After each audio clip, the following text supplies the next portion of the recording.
Hello friend, welcome to Samriddhi classes. Friends, आज की इस वीडियो में हम लोग देखेंगे मैक्रोलाइड एंटीबायोटिक। तो इससे पहले हम लोगों ने जितनी भी एंटीबायोटिक पढ़ा है सब ब्रॉड स्पेक्ट्रम में पढ़ रहे थे हम लोगों ने वहाँ पे। जैसे आपका टेट्रासाइक्लिन हो गया और आपका क्लोरमफेनिकाल हो गया, ये हम लोगों ने कवर कर लिया वहाँ पे, अमीनोग्लाइकोसाइड।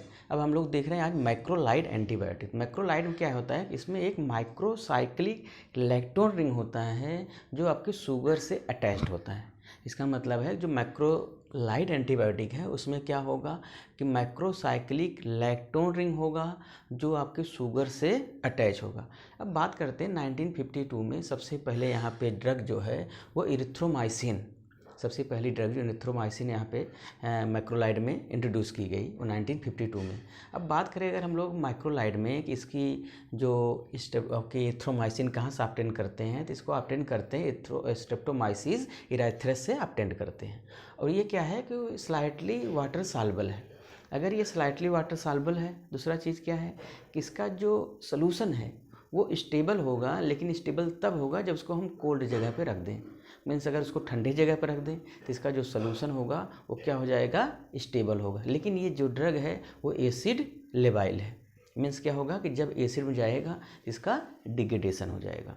तो हम लोगों ने यहाँ पर देख लिया है कि इरिथ्रोमाइसिन क्या है, आपका स्ट्रेप्टोमाइसिस इराइथ्रस से ऑब्टेन्ड होता है। अब बात करते हैं अगर इसकी हम लोग मैकेनिज्म ऑफ एक्शन की बात करें तो क्या है, मैकेनिज्म एक्शन की अगर हम बात करते हैं तो पहला चीज़ है कि ये bacteriostatic at low concentration. Bacteriostatic means bacteria के ग्रोथ को इनहिबिट करता है लोअर कंसंट्रेशन पे। हायर कंसंट्रेशन पे क्या होगा, बैक्टीरियोसाइडल होगा, मीन्स टोटली बैक्टीरिया को किल कर देता है। अब दूसरा चीज़ है कि ये जो बैक्टीरिसाइडल जो आपका इफेक्ट है ये डिपेंड करता है कंसर्न बैक्टीरिया पे। कंसर्न बैक्टीरिया मतलब है कि बैक्टीरिया कौन सी वैरायटी का बैक्टीरिया है, पहला चीज़ हो गया। दूसरा चीज़ ये डिपेंड करता है कि उस ऑर्गेनिज्म जो है उसका मल्टीप्लिकेशन कैसा है, कि बहुत फास्ट मल्टीप्लिकेशन है कि कम है। तो दो चीज़ों पे डिपेंड कर, कंसर्न बैक्टीरिया पे डिपेंड करता है और मल्टीप्लिकेशन ऑफ द ऑर्गेनिज्म पे। दूसरा चीज़ क्या है कि ये प्रोटीन सिंथेसिस को इनहिबिट करता है।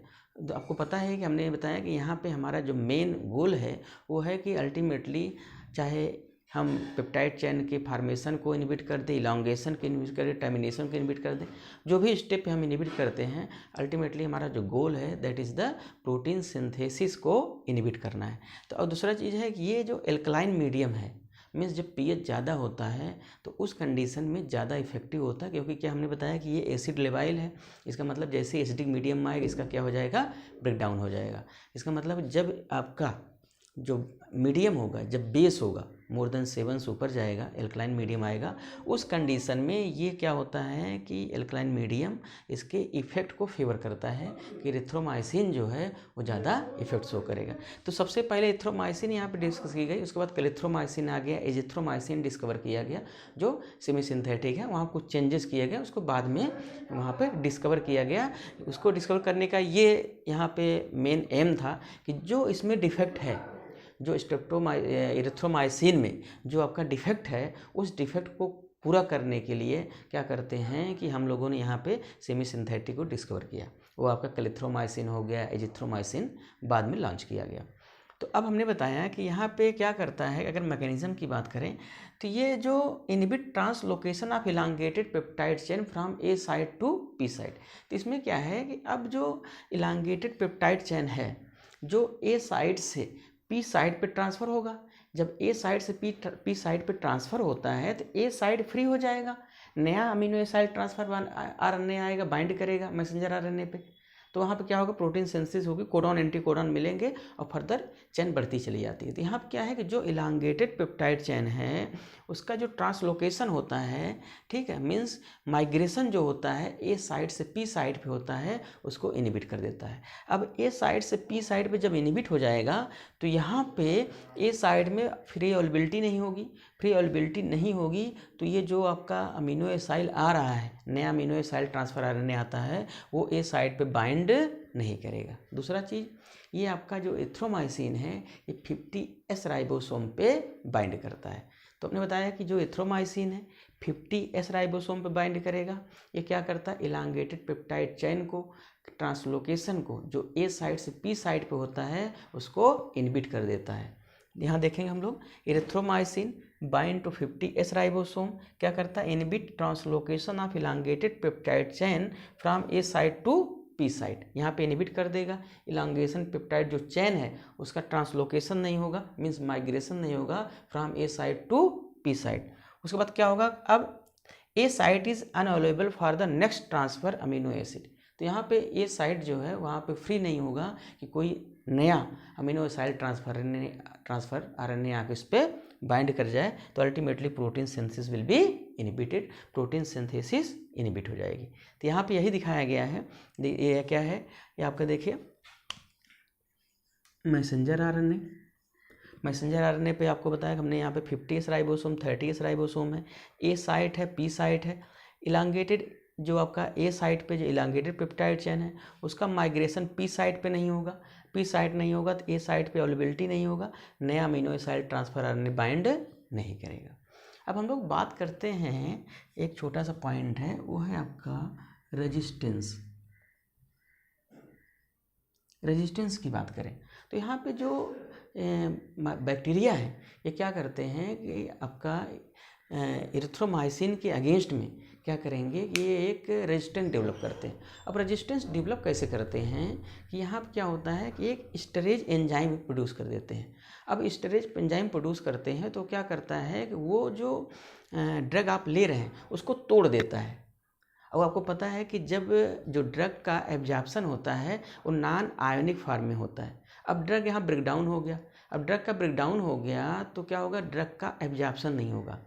पहला चीज़ इसमें क्या करते हैं, स्टेरेज एंजाइम होता है वो क्या करता है कि ड्रग को ब्रेकडाउन कर देता है, तो ड्रग का पेनिट्रेशन नहीं होगा, पेनिट्रेशन नहीं होगा, ड्रग अपने साइट पे नहीं पहुंचेगी, बाइंडिंग नहीं होगी, 50S राइबोसोम बाइंड नहीं करेगा, बाइंड नहीं करेगा प्रोटीन सिंथेसिस को इनहिबिट नहीं करेगा। ये तो हो गया कि ये आपका रेजिस्टेंस डेवलप कर जाता है। अब हम बात करते हैं यहाँ पे स्पेक्ट्रम की बात करें तो क्या है कि narrow spectrum gram negative bacteria को किल करता है और कुछ ग्राम पॉजिटिव बैक्टीरिया को किल करता है, लेकिन अल्टीमेटली क्या है कि ग्राम नेगेटिव बैक्टीरिया को मोस्टली ज़्यादा ये किल करता है। दूसरा चीज़ है कि अगर हम फार्माकोकाइनेटिक की बात करें, फार्माकोकाइनेटिक में हमने बताया कि एसिड लेवाइल ड्रग है, मीन्स अगर जैसे जीआईटी में जाएगा सबसे पहले स्टोमक में जाएगा, ये ड्रग क्या हो जाएगी, ब्रेकडाउन हो जाएगा एसिड के कंडीशन एसिडिक मीडियम में। तो हम क्या करते हैं, इसको एंटेरिक कोटेड टैबलेट बना देते हैं। एंटेरिक कोटेड टैबलेट क्या होता है कि ये आपका जब स्टोमक में पहुँचेगा ब्रेकडाउन नहीं होगा, पहुँचेगा कहाँ, आपका स्मॉल इंटेस्टाइन में, तो वहाँ से क्या होगा, ईजिली ये एब्जॉर्ब हो जाएगा वहाँ पे। तो ये क्या होगा कि एंटेरिक कोटेड टैबलेट बना दिया जाता है जिससे इसका एब्जॉर्प्शन ज़्यादा हो जाए, क्योंकि ये एसिड लेवाइल ड्रग है। दूसरा चीज़ क्या है कि इसका जो पेनिट्रेस ड्रग में डिस्ट्रीब्यूशन जो डिफरेंट पार्ट बॉडी में होता है या इसकी प्लाज्मा प्रोटीन बाइंडिंग बहुत कम होती है। हमने बताया कि ये क्या है कि स्लाइटली जो है आपका स्लाइटली वाटर सॉल्युबल ड्रग है, स्लाइटली वाटर सॉल्युबल ड्रग है। तो ये क्या है कि इसका हम एंटेरिक कोटेड टैबलेट बना लीजिए, उसी को हम लोग देंगे तो एसिड के इफेक्ट से बच जाएगा, ड्रग का एब्जॉर्प्शन बेटर हो जाएगा और ड्रग क्या होगा, इफेक्ट ज़्यादा शो करेगा। अब क्या है कि जो मेटाबॉलिज्म हो रही है वो आपको पता है कि अनएब्जॉर्ब फॉर्म में निकलेगा, ठीक है। मेटाबॉलिज्म आपके लीवर में हो रही है, किडनी से एक्सक्रीट कर जाएगा। ये तो हो गया आपका रेजिस्टेंस हो गया और नैरो स्पेक्ट्रम एंटीबायोटिक हो गया, ठीक, और आपका फार्माकोकाइनेटिक हो गया। हमने बताया शुरुआत में ही बता दिया कि इसकी 2-3 ड्रगें और बाद में लॉन्च की गई सेमी सिंथेटिक। जो एरिथ्रोमाइसिन में जो डिफेक्ट था उस डिफेक्ट को क्या करने, ओवरकम करने के लिए वहाँ पे क्योंकि ये नैरो स्पेक्ट्रम है उसको हटा दिया गया, एसिड लेवाइल है उसको हटा दिया गया, रेजिस्टेंस ज़्यादा डेवलप होता है इस एरिथ्रोमाइसिन में उसको भी हटा दिया गया। अब हम लोग बात करते हैं अगर एडवर्स इफेक्ट की बात करें तो एडवर्स इफेक्ट में हाइपर सेंसिटिविटी और जीआई साइड इफेक्ट दो इसके बहुत ज़्यादा हैं। Hypersensitivity means rashes form होने लगते हैं, जीआई में क्या होगा, इपिगैस्ट्रिस अपसेट हो जाता है, ठीक है। जैसे कि एंटीबायोटिक जब भी लेंगे आप लेंगे तो जीआई आपका डिस्टर्बेंस हो जाएगा, वहाँ क्या करता है जो गट फ्लोरा है आपका, जो फ्लोरा उसको भी डैमेज कर देता है, ठीक है। तो ये सब इसके क्या है एडवर्स इफेक्ट आपको देखने को मिलेंगे। तो अगर हम बात करें यहाँ पे इसका यूजेस की बात करें तो यूजेस में आपका एरिथ्रोमाइसिन है, ठीक, यहाँ पे तो इसका यूज़ सबसे ज़्यादा होता है रिस्पायरेटरी ट्रैक इन्फेक्शन, ठीक है। रिस्पायरेटरी ट्रैक इन्फेक्शन में अपर रिस्पायरेटरी ट्रैक इन्फेक्शन हो, लोअर रिस्पायरेटरी ट्रैक इन्फेक्शन हो, ठीक है। तो वहाँ पे आपका इसका यूज़ ज़्यादा किया जाता है, जैसे मेनिंजाइटिस हो गया, ठीक, वहाँ पे भी करेंगे। निमोनिया हो गया, उस कंडीशन में भी क्या करते हैं कि हम लोग यहाँ पे एरिथ्रोमाइसिन यूज करते हैं या एजिथ्रोमाइसिन यूज करते हैं। ये सब ड्रगें यूज की जाती हैं जो सेमी सिंथेटिक भी होती हैं, और यहाँ पे हम लोगों ने एरिथ्रोमाइसिन आपको देखा जो आपका स्ट्रेप्टोमाइसिन इरेथ्रेस से ऑब्टेन्ड होता है। आज हम लोगों ने यहाँ पे देख लिया है कि मैक्रोलाइड एंटीबायोटिक क्या होता है, एरिथ्रोमाइसिन कहाँ से ऑब्टेन्ड होता है, मैकेनिज्म क्या होती है, 50S राइबोसोम बाइंड करती प्रोटीन सिंथेसिस को इनहिबिट कर देती है, नैरो स्पेक्ट्रम एंटीबायोटिक है, ठीक। उसके बाद फार्माकोकाइनेटिक हम लोगों ने देखिए कि एसिड लेवाइल ड्रग है, इसलिए एंटेरिक कोटेड बना लेते हैं। रेजिस्टेंस हमने बताया कि यहाँ पे क्या हिस्टेरेज एंजाइम होता है जो क्या करता है, इसको ब्रेक डाउन कर देता है, तो पेंटेशन नहीं होता, पेंटेशन नहीं होगा तो रिसेप्टर से बाइंडिंग नहीं होगी। और यूजेस हम लोगों ने देख लिया।